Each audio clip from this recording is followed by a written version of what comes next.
श्रीमद् भागवत महापुराण द्वितीय स्कंद अध्याय 4। ओम नमो भगवते वासुदेवाय नमः। राजा का सृष्टि विषयक प्रश्न और सुखदेव जी का कथा प्रारंभ। सुखदेव जी कहते हैं, सुखदेव जी के वचन भक्त सब का निश्चय कराने वाले थे। उत्तरानंद राजा परीक्षित ने उन्हें सुनकर अपनी शुद्धि बुद्धि भगवान श्री कृष्ण के चरणों में अनन्य भाव से समर्पित कर दी। शरीर, पत्नी, पुत्र, महल, पशुधन, भाई बंधु और निष्कष्टक राज्य में नित्य के अभ्यास के कारण उनकी दृढ़ ममता हो गई थी।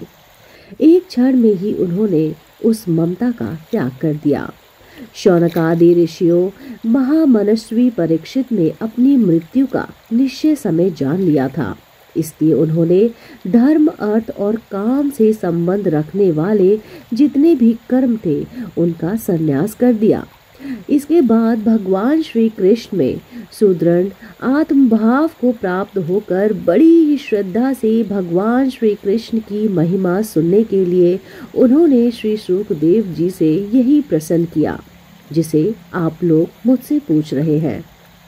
परीक्षित ने पूछा, भगवत स्वरूप मुनिवर, आप परम पवित्र और सर्वज्ञ हैं। आपने जो कुछ कहा है वह सत्य एवं उचित है। आप ज्यों ज्यों भगवान की कथा कहते जा रहे हैं त्यों त्यों मेरे अज्ञान का पर्दा फटता जा रहा है।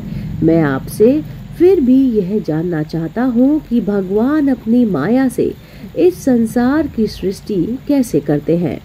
इस संसार की रचना तो इतनी रहस्यमयी है कि ब्रह्मादि समर्थ लोकपाल भी इसके समझने में भूल कर बैठते हैं। भगवान कैसे इस विश्व की रक्षा और फिर संहार करते हैं। अनंत शक्ति परमात्मा किन किन शक्तियों का आश्रय लेकर अपने आप को ही खिलौने बनाकर खेलते हैं।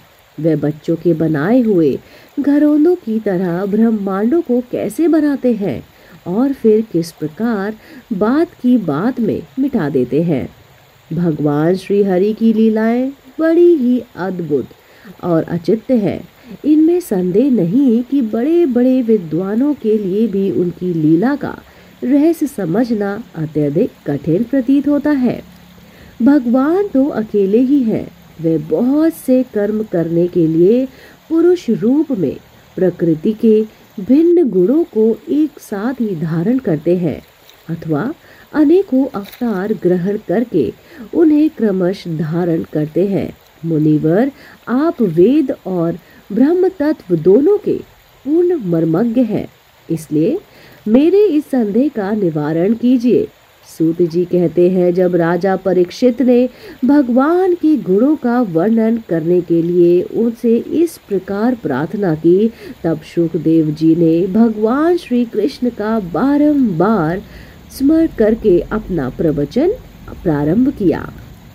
श्री सुखदेव जी कहते हैं, उन पुरुषोत्तम भगवान के चरण कमलों में मेरे कोटि कोटि प्रणाम है, जो संसार की उत्पत्ति, स्थिति और प्रलय की लीला करने एक लिए सत्व, रज तथा तमोगुण रूप तीन शक्तियों को स्वीकार कर ब्रह्म, विष्णु और शंकर का रूप धारण करते हैं, जो समस्त चर अचर प्राणियों के हृदय में अंतर्यामी रूप से विराजमान है, जिनका स्वरूप और उनकी उपलब्धि का मार्ग बुद्धि के विषय नहीं है, जो स्वयं अनंत है तथा जिनकी महिमा भी अनंत है।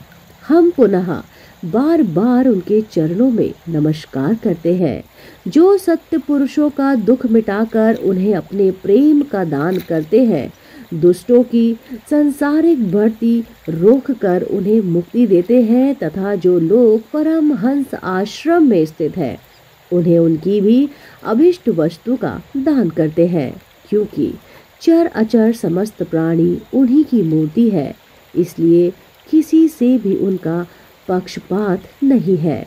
जो बड़े ही भक्त वत्सल है और हठ पूर्वक भक्तिहीन साधन करने वाले हैं, लोग जिनकी छाया भी नहीं छू सकते, जिनके समान भी किसी का ऐश्वर्य नहीं है, किसी फिर उनसे अधिक तो हो ही कैसे सकता है। तथा ऐसे ऐश्वर्य से युक्त होकर जो निरंतर ब्रह्म स्वरूप अपने धाम में विहार करते रहते हैं, उन भगवान श्री कृष्ण को मैं बारंबार नमस्कार करता हूँ, जिनका कीर्तन स्मरण दर्शन वंदन श्रवण और पूजन जीवों के पापों को तत्काल नष्ट कर देता है। उन पुण्य कीर्ति भगवान श्री कृष्ण को बार बार नमस्कार है। विवेकी पुरुष जिनके चरण कमलों की शरण लेकर अपने हृदय से इस लोक और परलोक की आसक्ति निकाल डालते हैं और बिना किसी परिश्रम के ही ब्रह्म पद को प्राप्त कर लेते हैं, उन मंगलमय कीर्ति वाले भगवान श्री कृष्ण को अनेक बार नमस्कार है। बड़े बड़े तपस्वी, दानी, यशस्वी, सदाचारी और मंत्र वेदता जब तक अपनी साधनाओं को तथा अपने आप को उनके चरणों में समर्पित नहीं कर देते, तब तक उन्हें कल्याण की प्राप्ति नहीं होती है। जिनके प्रति आत्मसमर्पण की ऐसी महिमा है, उन कल्याणमयी कीर्ति वाले भगवान को बार बार नमस्कार है। किरात, हूण, आंध्र, पुलिंद, पुष्कल, आभीर, कंक, यवन और खस आदि नीच जातियां तथा दूसरे पापी जिनके शरणागत भक्तों की शरण ग्रहण करने से ही पवित्र हो जाते हैं, उन सर्वशक्तिमान भगवान को बारंबार नमस्कार है। वे ही भगवान ज्ञानियों के आत्मा है, भक्तों के स्वामी है, कर्म कांडियों के लिए वेद मूर्ति है, धार्मिक के लिए धर्म मूर्ति है और तपस्वियों के लिए तप स्थल है। ब्रह्म शंकर आदि बड़े बड़े देवता भी अपने युद्ध हृदय से और शुद्ध हृदय से उनकी स्वरूप का चिंतन करते हैं और आश्चर्यचकित होकर देखते रहते हैं। वह मुझ पर अपने अनुग्रह की प्रसाद की वर्षा करे, जो समस्त संपत्तियों की स्वामिनी देवी लक्ष्मी के पति है, समस्त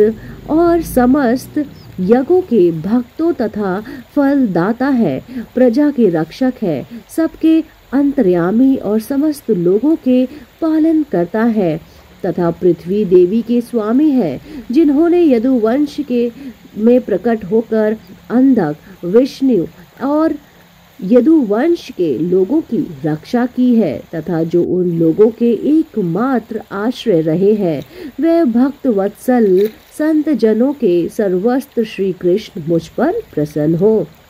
विद्वान पुरुष जिनके चरण कमलों के चिंतन स्वरूप समाधि में शुद्ध हुई बुद्धि के द्वारा आत्म तत्व का साक्षात्कार करते हैं तथा जिनके दर्शन के अंतर अपनी अपनी मति और रुचि के अनुसार जिनके स्वरूप का वर्णन करते रहते हैं, वे प्रेम और मुक्ति के लुटाने वाले भगवान श्री कृष्ण मुझ पर प्रसन्न हो। जिन्होंने सृष्टि के समय ब्रह्म के हृदय में पूर्व कल्प की स्मृति जागृत करने के लिए ज्ञान की अधिष्ठात्री देवी को प्रेरित किया और वे अपने अंगों के सहित वेद के रूप में अनेक मुख से प्रकट हुई, वे ज्ञान के मूल कारण भगवान मुझ पर कृपा करे, मेरे हृदय में प्रकट हो। भगवान की पंच महाभूतों से इस शरीर का निर्माण करके इनमें जीव रूप में शयन करते हैं और 5 ज्ञानेंद्रियां, 5 कामेंद्रियां और 5 प्राण और 1 मन, इन 16 कलाओं से युक्त होकर इसके द्वारा 16 विषयों का भोग करते हैं। वह सर्वभूतमय भगवान मेरी वाणी को अपने गुणों से अलंकृत कर दे। संत पुरुष जिसके मुख कमल से मरकंद के समान झरती हुई ज्ञानमय सुधा का पान करते रहते हैं, उन वासुदेव अवतार सर्वज्ञ भगवान व्यास के चरणों में मेरा बारंबार नमस्कार है। परीक्षित वेद गर्भ स्वयंभू ब्रह्मा ने नारद के प्रश्न करने पर यही बात कही थी जिसका स्वयं भगवान नारायण ने उन्हें उपदेश किया था और वही मैं तुमसे कह रहा हूँ। श्रीमद् भागवत महापुराण द्वितीय स्कंद अध्याय 4 यहीं पर समाप्त होता है। अगला अध्याय सुनने के लिए आप देखते रहिए आपका अपना पसंदीदा YouTube चैनल अध्यात्मिक कहानियाँ।